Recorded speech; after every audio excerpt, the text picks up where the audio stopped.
Is this giving off the Alice in Wonderland vibes that I was hoping to achieve with this? Once upon a time, we ran out of story ideas, so we decided to rely on people who had already written stories hundreds of years ago. Retellings, especially fairy tale retellings, have become a staple of storytelling culture, twisting existing tales into something exciting and thrilling, yet still familiar. And it's the core of why these kinds of books are picked up today. But why haven't we gotten tired of them? And why is it the same stories that keep getting retold? Let's do a deep dive into fairy tale retellings today.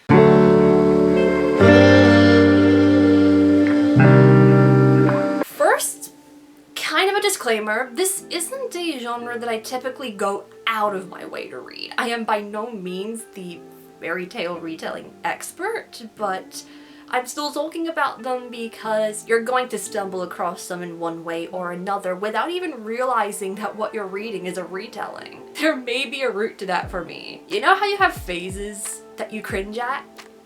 I had a Disney princess phase. I was obsessed with Disney princesses probably when I was around 7 and for like a couple years. And with a bunch of films that I watched in my adolescence, fairy tales were featured a lot. And boy did they get stale by the time that I turned 11 and threw away my Disney princess canopy bed. This is why I decided that I wanted to talk about this, but I don't have the passion to go out there and find every Cinderella retelling on the planet. But I like looking into some of the psychologies behind trends and diving deep into them, so that's what we're doing here today. It also exists because I constantly wonder why it's always Cinderella and Beauty and the Beast that gets readapted and retold. Like, there's no Goldilocks retellings or Three Little Pigs retellings. At least not ones that go so in depth to the core of what their fairy tale is actually about. Like, whatever happened to that? The pinnacle fairy tale reteller is of course Disney, and the first facet of this phenomenon that we're going to be looking at today. Their first full-length animated feature was of the fairy tale Snow White and the Seven Dwarfs, and the majority of their repertoire up until I want to say 2015 has been fairy tale centric. Disney's storytelling that reproduces these fairy tales took a lot of creative liberties on the original stories. I've already mentioned them in a previous Disney-centric based video where I basically roasted the company. But I will share some of the details here now. Some were more obvious choices, like Cinderella not having her stepsisters cut off their feet to be able to fit into the glass slipper because kids don't like seeing that, and at the time, not even some adults. Others completely transformed the tales. In their earlier days, to my knowledge, Cinderella, Sleeping Beauty, Pinocchio, and Peter Pan were largely faithful fairy tale retellings. The later that you go into Disney's fairy tale retellings, the less like the original tales they become. Disney turned The Little Mermaid from something about spirituality to I must marry this human. Beauty and the Beast starts on more toxic grounds and decides that the beast has an expiry date. And Aladdin is set in an entirely different facet of Asian culture than the one in the original tale. And few of you may actually believe this, but when Frozen was first conceptualized, it was supposed to be a retelling of the Snow Queen. The only thing familiar about it is that there's a queen who wields snow powers. Otherwise, they are not the same. Now, I'm not entirely sure why they decide to change these tales so drastically. I'm gonna assume there's some kind of cultural agenda behind it because a lot of Walt Disney's storytelling roots link off of showing the ideal portrayal of Western culture. Or maybe they were dumbing stuff down so that kids would be able to see it in a more obvious way, because admittedly Disney gets more and more child-centric the longer that they've been in power, at least the animation company. But I think as we explore these fairy tale retellings, we understand something a bit more. We see something more notable. That is, the retelling has a point. There is a reason it is being retold and changes are being made. And why fairy tales? Well, we know fairy tales too well. We know them inside and out because these have been passed down from hundreds of years and have still been stuck as something important in our modern culture. Especially the ones that keep getting retold, which might partly be due to Disney, especially when they are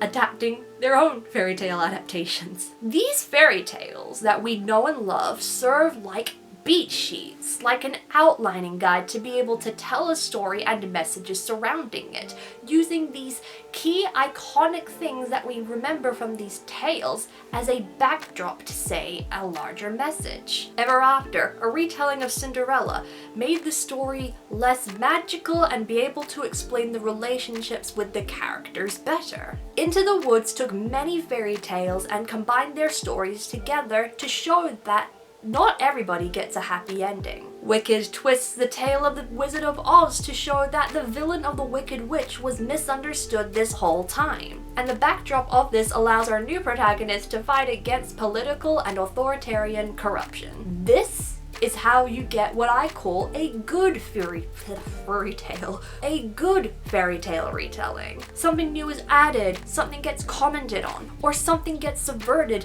to be able to create a whole new meaning out of something that we already know. This is so you're able to read the original tale and the new adaptation and still get something good out of both and enjoy both separately and together. Now we move on to what today is not tired of fairy tale retellings. The bookish world. This particularly seems to be the case with fantasy, romance, and romantasy. A Court of Thorns has been marketed, kind of wrongly from what I've heard, as a retelling of Beauty and the Beast. There are apparently other tales that they are better retellings of, or the author has drawn inspirations from, but I don't know the full story of that because I do not intend to touch Sarah J. Maas's work with a 10-foot pole. No smut for me, thank you. And also, she's kind of problematic. The Lunar Chronicles by Marissa Mayer is probably one that's a bit more prominent and familiar, with each of the books being a sci-fantasy, a science fantasy retelling of a different fairy tale. The first retelling in this series is a Cinderella retelling in which she is a cyborg and she's doing some kind of weird relationship thing with an intergalactic prince to stop a conflict of some sort. Other stories within that series are Red Riding Hood, Rapunzel, and Snow White off the top of my head. The ones that do get retold involve romance. The prince and the princess getting together and getting married, one of them perhaps getting rescued from a bad situation. This is largely due to these kinds of retellings coinciding with the market trends and the rise of fantasy romance in 2014, but it's possible that these retellings also dictated the market. It's kind of hard to tell. But going back to the angle of fairy tales being beat sheets now. Fairy tales offer a very classic look at romance and an idealized version of romance. So you know there'd be a demand for these fairy tales being retold in whatever flavor that you desire. And it's more so proof of the influence that fairy tales have on Western society. How relevant they remain that we use them for the basis of storytelling today. I remember learning about narrative at once during school by using the plot of Cinderella as the basis to discover stuff like conflicts, turning points, character motivations. But now let's go back in time a little bit and mention another fairy tale reteller that has been particularly prevalent in modern fairy tales. Barbie. The first Barbie movies were fairy tale retellings. Fairy tales that also included stuff like classic literature and ballet productions. And honestly, it's a real shame that they strayed away from this, because they are the peak, the pinnacle of Barbie movie culture, and I think actually what made me decide to get so obsessed with being a princess before Disney. I would have kept watching Barbie movies if they continued in this direction rather than their whole glitzy, glimmer, oh my gosh, I love fashion and femininity direction. The tales in question that got retold are Nutcracker, Swan Lake, Princess and the Pauper, Rapunzel, 12 Dancing Princesses, A Christmas Carol, Three Musketeers, and Thumbelina. Kind of. We'll talk more about that later. Whether or not these were originally fairy tales, you still get that fairy tale feel with these Barbie retellings. A lot of the fairy tale retellings that Barbie did, Disney didn't cover, at least not at the time, which I find a very interesting move, because otherwise they probably would have gone under the radar. But also, a lot of these fairy tales got gender burnt so that Barbie, or at least a portrayal of Barbie became the protagonist instead of a male. They did that with Princess and the Pauper, Christmas Carol, and the Three Musketeers. And this was very deliberate on Mattel's part. With the audience of this being young females, they wanted to inspire very young female-centric messages. The kind of stuff that you would empower young girls with that are the equivalents of a Live, Laugh, Love poster. Nutcracker, believe in yourself. Rapunzel, follow your dreams. Princess and the Pauper, be true to yourself. But actually, now that we mention Rapunzel,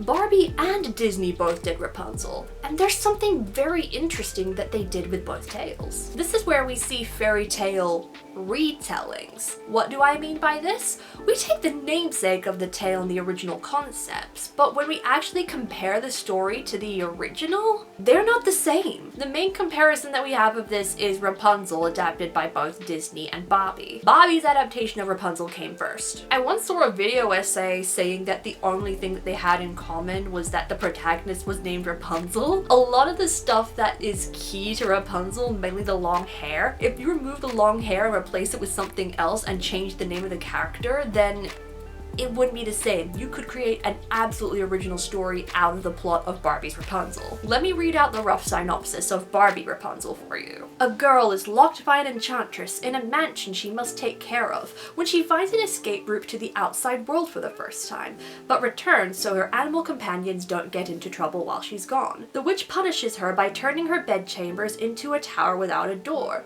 Then the girl's hairbrush, the only trace of her birth parents, magically turns into a paintbrush, which the girl uses to paint a portal to get back to the outside world, where unbeknownst to her, she meets the prince. I will stop there for spoilers' sake. You probably know that this is not the original tale of Rapunzel. Second, we go to Disney's adaptation. While this does have slightly more similarities to the original tale, it's still not quite the same. The original Rapunzel did have long hair, but it was never magical. However, her tears did cure their beloved of illness in some magical way. And while Rapunzel did have long hair, it was never long enough to make her escape as easy as it wound up becoming in Disney's version. In the original tale, Rapunzel and the prince used bed sheets and cloth to be able to make a rope so that Rapunzel can escape down it herself. But the witch, which I don't think is magical in the original tale, cuts her hair so that the prince can't even come back up to save her. The prince gets pushed down into a brambly bush, which blinds him. And then when Rapunzel somehow finds a way to escape, she manages to use her tears to cure her beloved of his blindness. This is not the plot of Tangled. And crucially, in both adaptations that have become popularized, Rapunzel is able to leave her tower at several points through the story. She doesn't do that in the original tale. She's trapped. It's obvious that they're just trying to make money off a familiar name. But also, they are making sure that the titular character Rapunzel has power in these stories, which may be happening a lot with the adaptations of fairy tales going forward, minus for some reason Cinderella. So hi. Things are looking a little bit different now because I am editing this video and I realized that there was a third entire part to the thing that you're watching right now that straight up disappeared. So I'm out here recording this on a laptop to tell you that I don't know where it's gone and I'm sorry. And honestly, it's been so long between recordings and like releasing these videos that we're gonna save this for a different part and a different discussion. Probably some other kind of video topic when I work out how I'm gonna be able to incorporate the parts that I was missing out on. So if you want to learn about fairy tales in a multiverse setting, then you better like and subscribe and comment and stuff because it's actually some really interesting points in there. And I think talking about multiverses and story collaborations like this as a whole is something that we need to talk about because it's really, really cool. Sorry that this happened, guys. I will try not to make this happen again, and there's some super exciting content coming up, so stick around. Okay, bye. Sorry this is so anticlimactic.